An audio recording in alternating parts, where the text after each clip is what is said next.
All right, looks like we are live. I believe we are live. Looks like it is to me. Fantastic. Well, welcome to the first YouTube Citizen Gamer live stream.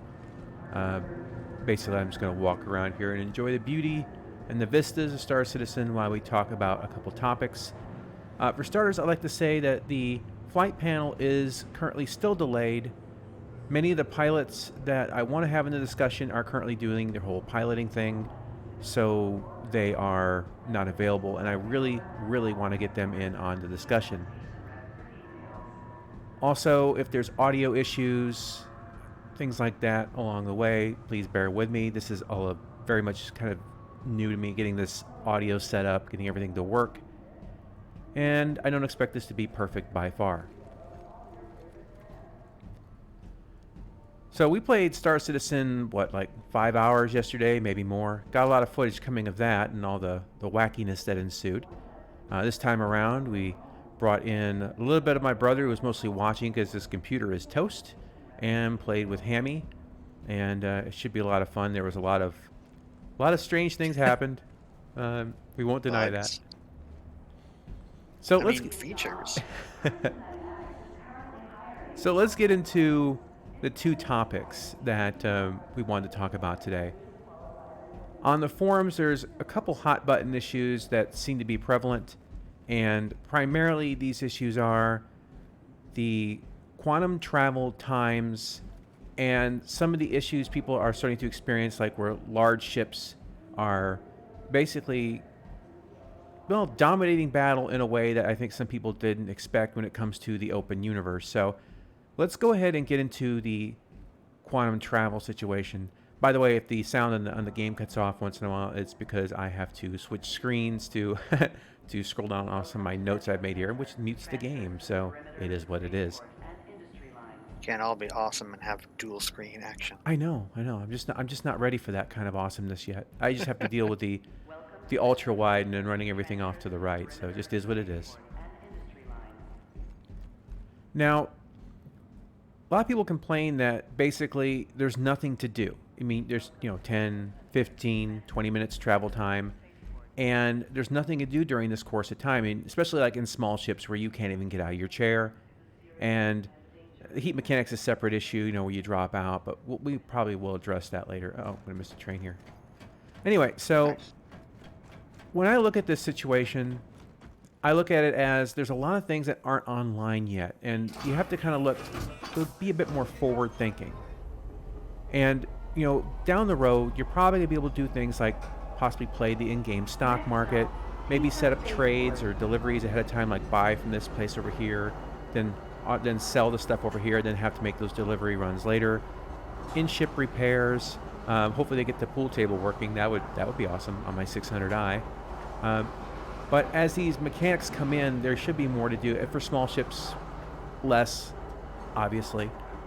But thanks for the feedback on that. Yeah, the sound thing's tricky. I've been, a lot of times I have to clean it up a lot for the other shows. Now, the dynamic mission system is also not online. What that's doing is it's forcing people to make longer trips than they would probably have to.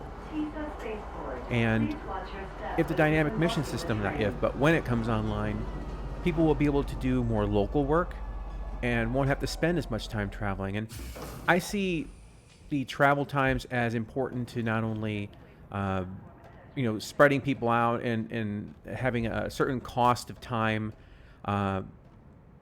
but, as I said, people get like the smaller ships, like you have an Aurora. Obviously, you don't want to do like 20-minute trips and stuff constantly. You want to I've got an Aurora, so I want to do local contracts. I want to deliver from Area 18 to Area 17, or maybe, fly over this building and clear out a bunch of pirates that have taken over, or whatever. But the mission system right now is very, very sparse. It's just very basic, the way that it's implemented, and it's going to be like that for a little while. Yeah, exactly. Like you said here, the idea that playing MMOs and stuff like WoW and whatnot. Yeah, you get to a new area or whatnot. You spend a lot of time working that area, building up reputation and things like that. And you may have reasons to come back later, but you're right. Once you get to an area, you typically work it a bit more. And that's a common thing, too. Yeah, absolutely. I have a feeling that when the galaxy and universe expands a little bit, the flight times will be short up a little bit. So because of the scope is bigger, you don't want to have like hour, like literal hour travel time. People won't be happy with that. Yeah. Well, I mean, some people won't be. A lot of people won't be. But that's why you have this differentiation in gameplay type. I mean, for the long haul kind of people who want to have like the haul C's, the haul E's, and things like that, a long transport time with heavy profit is something that's exactly what they want. And for those who want to do, you know, just kind of work local, then that's it needs to be something there for everyone. You can't strip down one mechanic and alienate this group over here. So you'd have to have enough local content to make it worthwhile. You know, they talked about passenger ships. There's even a passenger um, ship. It's Yeah, yeah, like that 747 kind of thing. yeah. I think it's Crusader Industries that makes that one. I don't remember what it was. I know Yeah. that it's like a passenger ship. Well, I've always felt like when it comes to passenger ships, like for example the Freelancer, you've got those three passenger seats essentially speaking. Um, there's no reason you couldn't even do like small charters and stuff like that locally as well. Yeah, because that would be awful if, I don't know, one of them was dedicated to firing the gimbals and the other one was like a dedicated remote turret. I mean, that's just stupid. That's Why another would you issue ever entirely, try it? but absolutely, yeah. I mean, there's no reason that any ships with multiple seats couldn't be used as some sort of small scale personal transport around the facilities or around the planets. Now, another thing as well is that there's no way right now to set custom travel. Like you can't just pick a waypoint out in space. And so you're kind of stuck on these routes, roughly. I mean, obviously there's some variation if you fly out a bit, but generally speaking, you're on the same general lines and courses. And you can't also make it too quick because it will neuter the idea of exploration. It would neuter those that whole kind of dynamic. And if you look at the polls as it's been shown over and over, I think exploration was one of the top ones that people wanted to do. And if you make travel times too quick, well, that does also kind of reduce the value of exploration. I'm pretty sure we talked about this before, but I mentioned where your main travel lanes, like between certain planets, that's a well-established route, so you'd have like a faster travel speed because it's safer. But if you want to explore, like, hey, I'm gonna go to this asteroid field, that would take 33% or 50% longer because it's not an explored path. You have to go slower so you can make sure you're not gonna like crash into space debris or something. Yeah, and as a comment here, yeah, there's a lot of games that basically give you lore and things to interact with as you move along. So yeah, I mean, you're also going to have like the in-game voice comms. You're going to be able to talk to people, interact with your guild mates, whatever. There's going to be stuff to do. It's just right now it's not. We barely even have a guild system online, so there's a lot of that stuff. It just isn't fleshed out. All right, it actually sent me to the right hangar this time. Most of the times it doesn't. When it's hangar 9, it could be kind of a grab bag. No, so, Hanger 9. hangar 9. I hate you so much. I think 7's worse. You'll see. You'll understand that later. So one of the ideas that I thought that was what was expressed. One of them Hammy talked about, and I tend to agree with it. But there's an inherent danger in it. Is that for now, until the systems come online and you have more things to interact with, more things to do during the course of your travel, is to just temporarily speaking reduce the travel times, to reduce or speed up the quantum travel.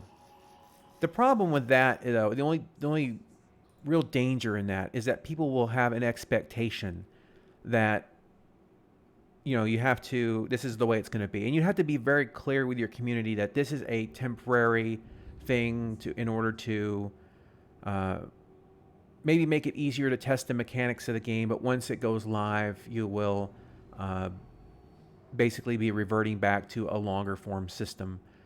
But once again, as I said, people get used to something like I am, and then basically, it's really hard to remove it for any reason because people are just so used to it. Let's see here. Yeah, I I want think to. there was a star map being talked about at one time, but It's not Yeah. implemented yet. Yeah. A lot of the UI is being redeveloped, and we'll have to see what they come up with. But yeah, there's a lot of, I think most of us agree that there's definitely UI issues that need to be hammered out because it's lacking. There's a lot of things that aren't ergonomically smart. There's a lot of things that just feel like they're Hollywooded up. But yeah, there's once they get off the Flash system and they can iterate faster and incorporate more things, I think when we have a better UI and possibly even better, I assume that would tie into the helmet system and things like that. Maybe we can get more out of it. Now, another idea that's been done in other games as far as travel times, and I'm going to use an example, not as an exact copy, but there's nothing wrong with looking towards other games to see what they've done. So let's look at the X series, at least X4. I know it's also in Stillbirth, I mean Rebirth, but I'm going to avoid that one because it's a little bit clunkier, and I don't like that version at all. What they have is they have these lanes. Now, I'm not talking about highways that are that's a little too arcadey. Imagine that. Remember back when they showed like the Freelancer commercial, and even when they did the initial FPS play, there's like a station that's round, like it's like a ring. And imagine, if you will, you go up to one of these ring stations, and they act like accelerators, and you pay money, to go to use this accelerator to get from point A to point B, like another truck stop or whatever major established routes are there. And you cough, cough, cough. Mass Effect game, cough. Yeah, cough, I mean, something like that. You can pay, I want to go from here, and here's my end destination. How much is that going to cost me? And say it's a 50% boost, right? Or a 25, whatever number. Doesn't really matter. That's a dynamic to be worked out. And you're on a very fixed lane of travel. Now, there's advantages and disadvantages of that. The advantages, of course, being higher traveled, is that it's also probably going to have more police presence unless you're in a lower security system. In that case, I'd probably avoid using such a system. There's more likely to be police there if you do get interdicted or get into trouble to get help. So for those people wanting to want to avoid shipping gigantic mass amounts of cargo through well-traveled space and possibly targets for piracy, then you want to maybe do the slower routes that you plot yourself that go way out and around. It might take longer, it might take more fuel, but at the end of the day, it's an option that gives people the faster travel if they want it, and also basically still keeps the exploration side of it slower or at the slower pace, and opens up a different kind of dynamic where people are willing to put risk versus reward. Because if you're out there in deep space and you're away from the patrols of police and stuff like that, you may encounter less players and less pirates, but if you do encounter those, you're also more vulnerable because the response time of authorities, being that you're also out of transmission range and stuff like that, you're putting yourself at a greater risk. So I think the flight model is better by far. I'm looking at the comment here, but it needs more work, definitely. As I said, it's going to take 6 to 9 months of iteration for them to get this stuff nailed down, and that's just I don't think that's abnormal. There's a lot of things I still think need to be changed, and I'm still going to try to keep a lot of my voice quiet on that until that panel, because I think it's more important to. And in fact, I was thinking about with that panel that I'm going to let everyone voice their opinion first, and then I'll tack on my thoughts afterwards at a separate recording and then add it in, because I don't want to basically sway anyone's opinion that's going to be talking during the course of that conversation. Yeah, like a slingshot. Yeah, that's a good point.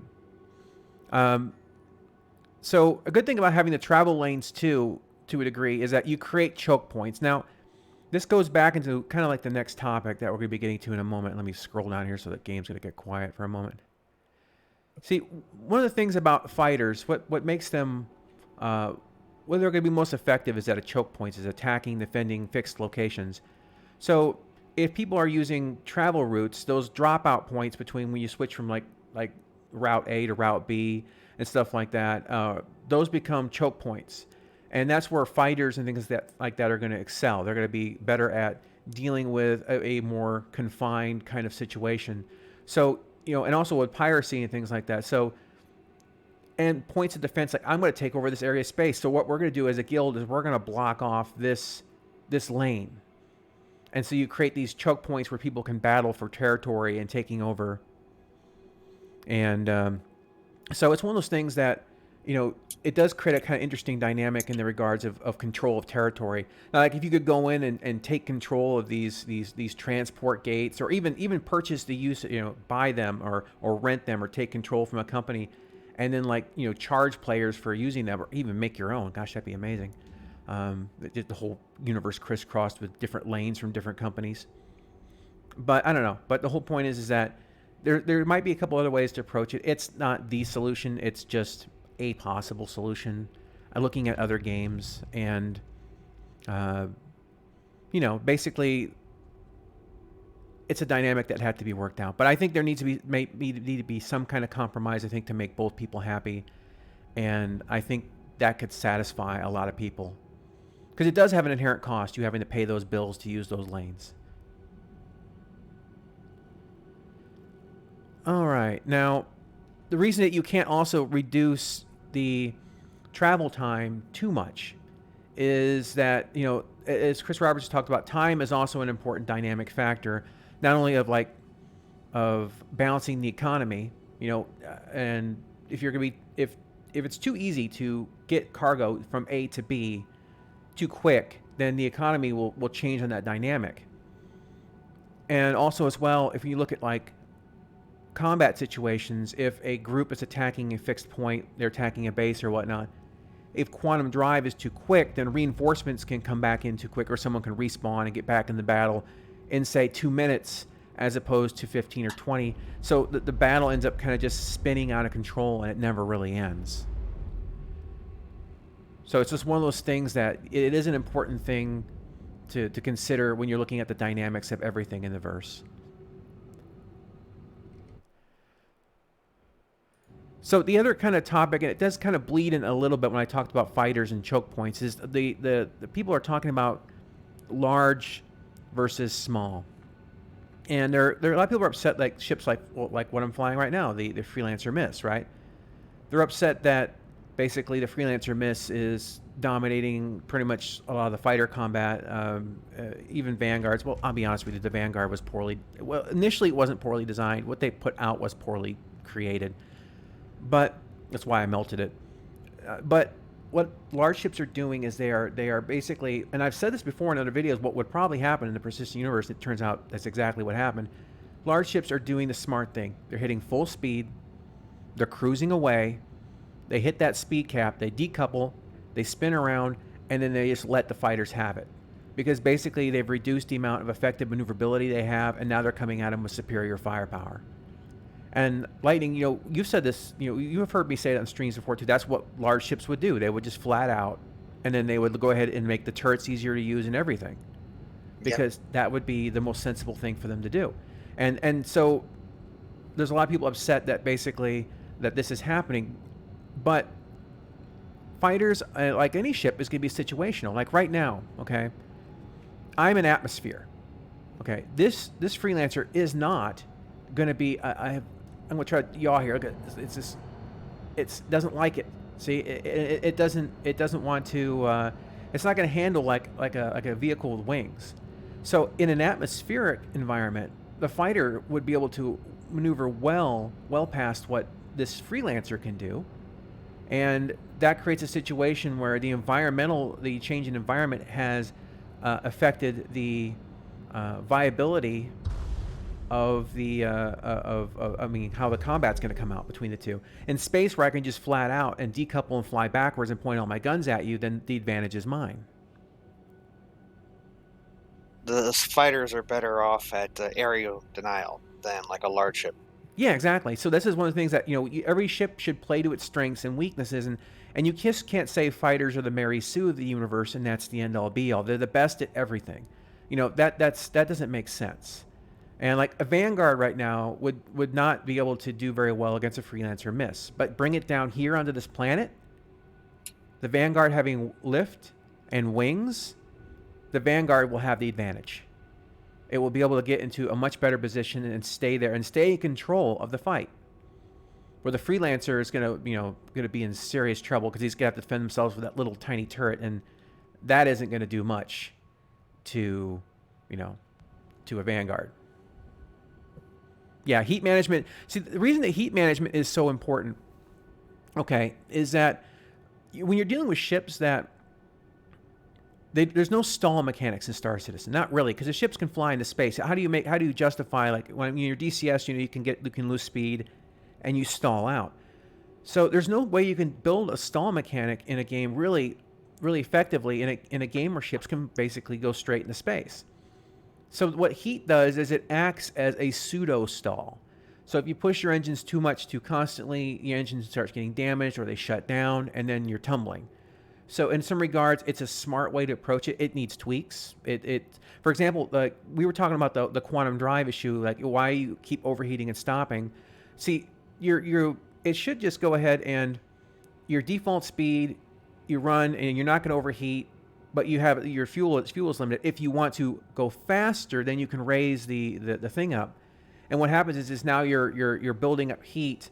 You're going faster. You're building up heat, and you're risking a damage or a shutdown. And you can use that kind of as an escape mechanic, like really, think of it like Star Trek: The Undiscovered Country, where the Excelsior is shaking and goes, "Sir, she's going to fly apart," and the Sulu goes, "Fly her apart, then." So you're pushing the ship to try to get somewhere faster or to get away, and you're risking the damage that goes into that. Well, missiles, yeah, you're talking about meta change once missiles and torpedoes are working, yeah, and subsystem targeting. That's true. There's a lot of that, like, okay, this is the Freelancer miss, and it carries, obviously, lots of missiles. So right there in those doors, so the Freelancer miss would be deadlier with a change like that, with that particular tactic, because those missiles, the larger missiles, I would imagine, would have longer range. So if they're deadlier, if they're factored in for longer range, then basically it's going to be one of those situations that the dynamics will change massively, but I think it would shift even more in the favor of missile boats. And this is one of the reasons I've kept my Gladiator, because, well, I also like the weapon spread on it and the fact the weapons aren't on the wings. But if they do the missile boats right, then yes, there's the advantage of being deadlier on the front end, but once you're out of missiles, then you're not so much. It's kind of like an A10, you bring the pain, but when you're done, you're done. Yeah, I know. Tell me about it. There was missed opportunities there in a Sulu movie. But oh my. But let me just check my short notes here as I try not to fly directly into the planet and explode. They probably just fall through the planet. The planet core. But yeah, there's no way that fighters should be the best for all circumstances, and nor should any ship be the best for all circumstances. Like if a fighter was in deep space and trying to deal with like all the turrets and stuff on and all the decoupling, say, of a reclaimer, that reclaimer is gonna suck once it hits atmosphere. Trust me, I know. And then it's gonna be up there. Well, think about like a nebula too, right? If you're in a nebula, well, you're dealing with gaseous pressures and things like that. That's going to also cause problems when you're traveling. Once again, ships with wings, they're going to be taking advantage of that. And I guess if it's really windy, it could be a disadvantage too, or how turbulent it is, I should say. There's just a lot of different things that we've been talking about in the comments here is the acceleration throttle. If you design an acceleration throttle, live, yay, that's based off the mass and acceleration and power of your main engines, you can create a dynamic where certain large ships have got really great acceleration, so they'll just get away. But you'll have smaller, lighter ships like interceptors, like modern day jets, that are designed to catch up to those ships. So they have a better acceleration, maybe not as good top end. So you could chase down the large ships that are trying to run away and still pelt them with large guns or missiles or something. And we just don't have that right now. Well, one of the things when I'm looking at the comment here about the artificial speed caps, and that is why I said this dynamic would come in. Because once you hit that speed cap, now this is why I've advocated for a universal speed cap with a logarithmic curve based on acceleration. You see, it's kind of like you can never truly reach the speed cap, but as you move up that curve, your acceleration or your advancement along that line towards top speed is slower and slower. Now ships with higher acceleration, they're able to they're able to move up that curve faster. So they're able to actually catch up. And this is where you get interceptors and things like that. And this is another factor when you're dealing with like the cruise mechanic. Okay, so a lot of people like when you push past this line like here, not that you can see it because of the blue on blue, but anyway, so text messages. Yeah, text messages. So anyway, so as you move past this line, as you move into, 1 second here. There we go. No, okay, so when you move past the SCM speeds into cruise speeds, because you're running with a limited amount of power on your ship, what I've suggested is that basically the power starts drawing off your other systems, your shields and your weapons. So running with past SCM into a cruise state, basically you start drawing power off of your other systems from a collected power pool. So running in that case becomes a choice. It becomes a tactical choice. Like, wow, if we want to run, dump all power to the weapons, put more power into the engines, and go. And so you basically now if you need more speed, you're like, dump power to the shields. Just jump shields 50%, more power into the engines. So you're not just using cruise as a dash in and dash out kind of thing. There's a trade-off. Now ships with higher acceleration factors wouldn't have to dump as much power to the other systems in order to catch up, which means that those interceptors could maintain higher shields and even have their weapons up and running towards that top end, which could force those larger ships to back out of that cruise mechanic to put power back in. But once again, then you're still dealing with a decoupled issue. So it's a really tricky issue. But in the end, I think that cruise needs to be brought down from a universal power pool. And I think Kalix said that right now everything is running at 100%. Weapons are running at 100%. Engines are running. Shields are running. So everything you're getting is 100, 100, 100, where you should be getting like 33, 33, 33. So when that system comes online, I think you might see a lot of things change, even in the way the current flight model is and with the way weapons work. I mean, I could be wrong, but if that's what I took off what he was saying. And it's possible that if you have 6 guns on a ship, you're not going to be able to fire all 6 because energy constraints. But if that's the case, then they need to give us better like weapon groupings and stuff like that. So there's just a lot of things that still need to come online. Let's see if we can land over here. Weapon groupings at all would be a nice thing. Yeah, absolutely. And the weapons need to have a real reason. Like, as I said, horizontal progression. You want to have... There's a reason you have 6 guns on this ship. It isn't for more DACA. It's for like, okay, I have these different, this weapon for this kind of purpose, this weapon for this kind of purpose. And then basically these are just choices. You could have it where you have a low energy weapon, and it's like a rapid fire one. It's just to try and get in there, get engaged, line up your shots, and you could switch over to high energy weapons to try and tear down shields or armor or whatever. That's what I would do anyway. Yeah, so that's basically the crux of the... Let's power that off entirely. There we go. The crux of the 2 major points we wanted to make here. So I guess I'll take a look at some of the comments here and talk about some of the things going on. It's this first stream on YouTube, so I'm kind of winging it here. It's just diminishing positive returns. Yeah, we kind of talked about that with the closer you get to your speed cap, a universal speed cap. That is a serious cactus. Okay. I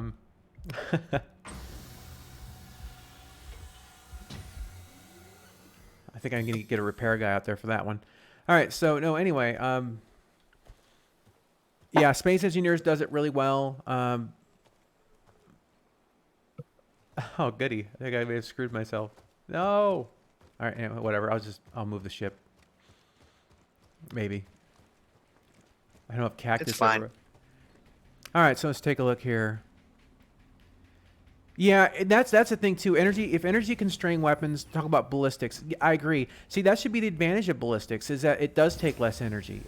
They're ballistics. I mean, their energy comes from the explosive powder. It doesn't come from, building up a charge. And a lot of people like to talk about the weapons as being uh, Oh, you're touching on something. It depends on the type of weapon they are. I mean, if they're chemical weapons or it's an actual like modern day firearm, then yeah, all you'd have is heat generation. If you're talking about rail guns, they use electricity. So it really depends on what type of gun. If you want to get nitty gritty, yeah. Well, and I think nitty gritty to some extent is important. All right, let's see if I can land without like putting myself on a rock. They really need to build a landing system too, so you can see if like, oh, are you clear to land? Or are you not clear to land?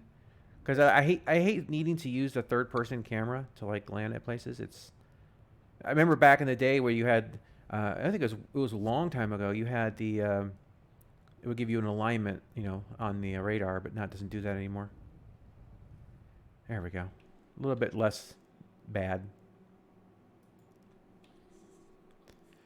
Yeah, see, my thoughts on it is that ballistic penetration is going to be a problem. It's been a problem for a long time. It's a way to bypass defenses. Anytime you make a mechanic in a game that lets you bypass a defensive mechanic, you end up with that becoming the meta. I think, like, for example, this is why I think you've seen a lot of sci-fi games that, like, shields were made to deal with micrometeor impacts. They are resistant to physical. And basically, what was that there? Energy is good at taking care of shields, but the hull is resistant to space radiation, and it's resistant to heat because it's made, for re-entry and things like that. So you pair that together, it's like you use energy weapons to drop the shields and physical weapons to damage the hull. Both can damage each other, but not very well. Like these guns right here, they would be like, oh, I'm out of Freelancer miss, right? And someone's got shields, they're gonna go, okay. And so what I would want to do is I'd like want to swap out these bottom guns to like, something energy, and then I would have two weapon groups, and I would be like firing the bottom guns on these gimbals, and then when I basically got their shields down, then I'd switch to the top Gatling guns.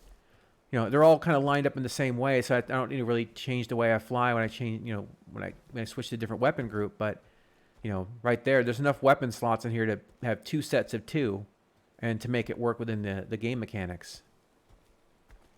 I haven't played Space Engineers seriously in a while. I was playing a little bit a couple months ago, but I think the problem with comparing Star Citizen to Space Engineers is that you are building the ship. So if you want to build a ship that's really good at acceleration and then you throw some guns on it, then you're going to have a very fast ship. Though there's a lot more balance factors with Space Engineers. If you want to put heavy armor on, you need more engines. If you need more engines, you need more weight, and then you need more engines, and then you're adding more weight, and it kind of exponentially grows. So there's a certain point you have to be like, okay, this is good enough, or oh, I don't want to use heavy armor, But or I only want heavy armor covering this one area. right, and Space Engineers does that really well because it self balances at a given point. I mean, no matter what you're trying to build, there's a certain point you're going, I could do that, but then and it's kind of built into their system. Same Hmm. thing with Interstellar Rift, Imperium I think Galactic it's not Survival. accelerated. Oh, Imperium, Yeah, they yeah, they yeah. even tell you like your rotation rates and your all your distribution on your mass, and so it's kind of built in like that. And that's just as you're building ships, it just kind of happens. Yeah, heat on target, exactly. Like okay, example right now they've got those instant shot uh, uh, hit scan The weapons. quote unquote sniper Yeah, rifles. and Oh, the problem with that is jeez. like look at the way that Elite handles it is you have to they're a continuous beam. I think even Evocron does that. It's in a continuous beam and you have to hit the target continuously for it to. Oh, the dust kicked up from a ship that's off. Anyway, so anyway, the thing is that you have to have a continuous beam on the target to do damage. Now, heat buildup, yes, absolutely. I think that would be when you're dealing with subsystems and components, especially heat mechanics, energy weapons, building up heat, particularly those beam ones. That would be a much cooler kind of mechanic, or much hotter kind of mechanic. And The puns. the puns. But yeah, definitely. I think that being able to use it as a way of breaking down their systems, like doing damage not directly, but through wear and tear and advanced wear and tear, that would be awesome. That really would be awesome. It's like I don't want to blow off their engines. I want them to be damaged to the point that they don't work. You know? Emergency shut off, things like that. Yeah, and then we can go in and fix it and take the ship later or something. Absolutely. And with ballistics, there is no middle ground. There's no, oh, I'm gonna, you're some bullet goes through something, that something's gonna have problems. But yeah. So that's just some of our basic thoughts on some of these things. With the quantum travel times, and whatnot. I don't mind long quantum travel time. Lightning does, and this is why I thought it'd be worth having a Because it's wasting my time. See, so I'm telling you, yeah, lightning. This is a new bug on by the way on Hurston. You'll notice that the grass isn't drawing in when you're close, but it like draws in when you're far. It's like they reversed the LODs. It's really weird. So this is why it looks so barren right now. But yeah. So Lightning does not like games that waste his time or have BS issues. He will like dump a game faster than anything else for that. So It's why I don't play a lot of MMOs. yeah. That's like why like when you played Dust and you played it twice, I was like, whoa, that has to be a good game. I mean, I already played it at that point in time, but if Lightning Dragon plays a game once, finish it and says, I want to play that again, you're like, okay, that's a good game because you're picky. Yeah, definitely interaction. It's not so much I think distance or time or how long it takes, but what can you do in the meantime? Don't you think it'd be more interesting if you had a long travel time and if you could, do other things like do stock market trades, try to find that weapon you're looking for on the trading market or a ship that you're looking for. Or you could spend your time doing that research during that time. It wouldn't feel so empty, I'd imagine.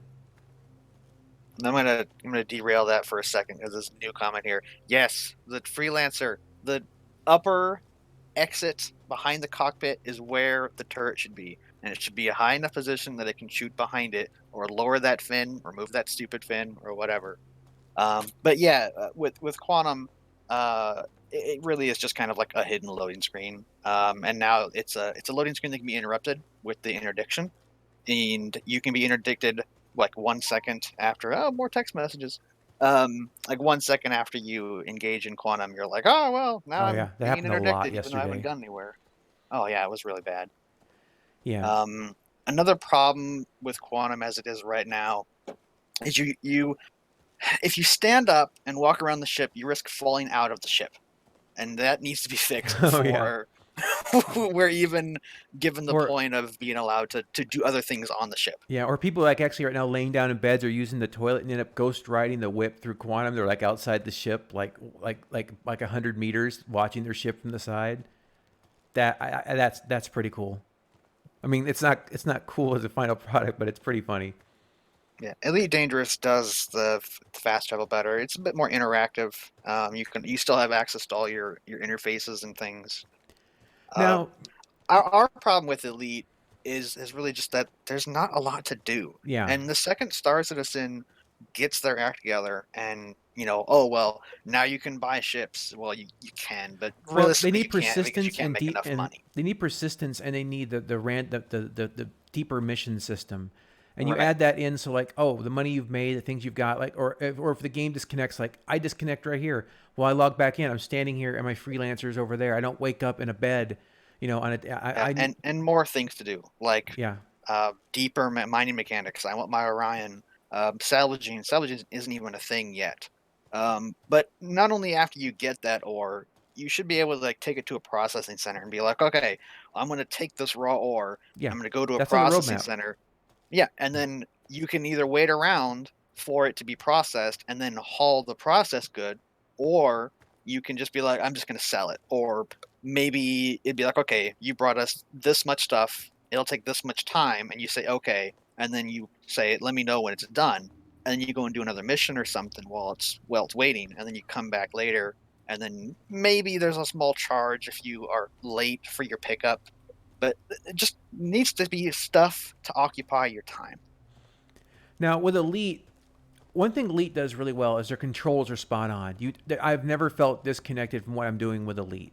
I still feel that there's a lot of work to do here, but I said better, more to come clearly.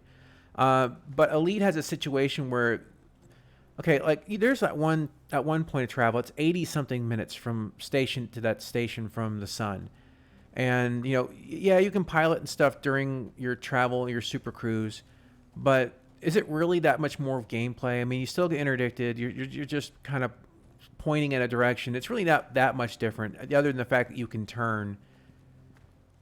But I mean, I think on the shorter things, like if you're trying to find places to mine, like asteroid rings or doing combat, little short things are more interactive than just opening up a screen and saying "Go here." yeah. Ship matrix. Yeah, I know that the ship matrix would be nice to have updated. Um, yeah, we're definitely on board with that because it's hard to make an informed decision about a cross chassis upgrade. I remember, was it last year they said that they'd had some guy they were going to keep it up to date with current ship specs or something like that, and it just They were saying that they were gonna update it on the fly as new ships got released, but I think that lasted all of like 1 or 2 months. yeah, it's definitely not there, and there hasn't been like the. I know they want to get the guild system and the voice and stuff in game and through the web browser through Spectrum. There's just a lot of things I that aren't there yet, and I just keep wondering. Some of it's not on the roadmap. So my big thing, and I can't state this enough, is server side OCS, because I think most of the pain that people are feeling is because of the AI isn't responding to what you're doing because it doesn't know where you are. The jitteriness, the frame rate issues is because of all the objects being handled all at once. And I know that while it's not handling on your client anymore, it's still handling on the server side. So, like right now with server side OCS, I'm out in the middle of Hurston, middle of nowhere, doing nothing. There should be like a bubble around me. That's it. That's the whole game. I am the server. It should be everything that happens in this area should run really smooth because it's just me.